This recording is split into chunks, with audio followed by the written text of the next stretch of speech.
हमर बाटे बस ए सुना हमर मनवे हमई बूढ़ मनवा ना बूढ़ लेकिन मर्दे से ही ना कहला कि मर्द हमार हाथ होत काट के हमके सेनुर पहिराव का कहलू हां आज तक ले हमके मर्द ऐसा ना मिला कि हाथ काट के हमके सेनुर पहिरा दे। अरे माई उहे मर्द हम असली सही तब का तो काहे रोवावत है खाली के ओई जने के सेनुरा पहिरौले आ ऊपर वो बनारस भेज देलू। अरे तो के लाज ना तो शर्मियो ना। अरे पगली ये तो प्यार है रे ये प्यार है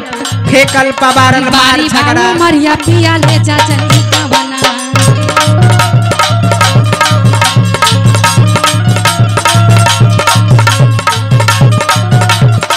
हां ले जा जनी गाना हो ले जा जनी गाना हो ले जा जनी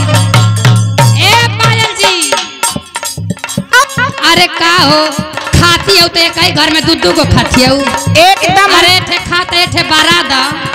का जर थे दोनों के खैले का अरे बर्बादे करते होते कई के बर्बाद कर। हाय देखो रघु बाबा बरदहा की धरती से आगल बनी काहे रघु बाबा अरे का तो गाड़ी ले जाता है गर्मिया में। हाँ सही है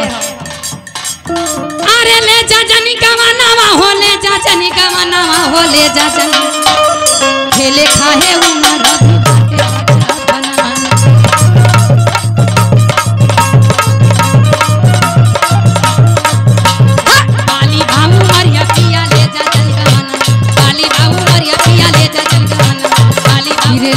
से चढ़ी के अरे जहाजिया से उतरी पिया मुनार गईले ना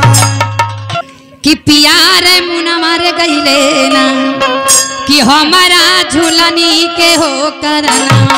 पिया रे मुना मारे गईले ना।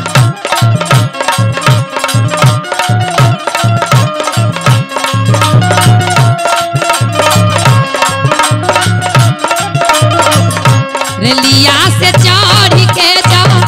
भजिया से उतरी पिया रे मुनार गईले ना कि राजा मुनार गईले ना कि हमारा झूलनी के हो करना पिया रे मुना मारे गईले ना।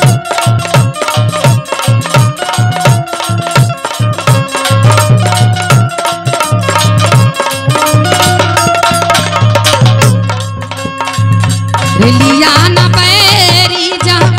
भजियो न बैरी हाई पैसा रे बैरी ना कि हाई पैसा रे बैरी ना कि पिया के देश विदेश घुमावल हाई पैसा रे बैरी ना।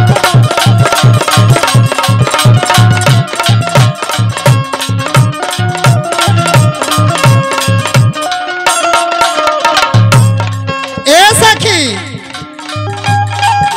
पूजा जी का हो आई देखा राम भवन ने कई रुपये के पुरस्कार हार्दिक अभिनंदन करती हूँ। लेकिन देखा हमरे अरुण कुमार उर्फ नानकू जी की तरफ से अरुण कुमार उर्फ नानकू जी की तरफ से सबके आई तो बोले हम आई बाबा जवन हम का कथो का हो बाबा रघु बाबा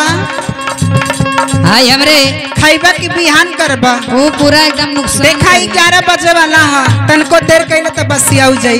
गर्मी हाय हमरे अरुण कुमार उर्फ नानकू जी की तरफ से फरमाइश का फरमाइश बा तू दे लेबू तब हम अपनी बाबा के दे पीछे से कि पिया राया मुना रे गईले ना कि राजा राया मुना रे गईले ना कि हमारा झूलनी के हो करना पिया राया मुना रे गईले ना।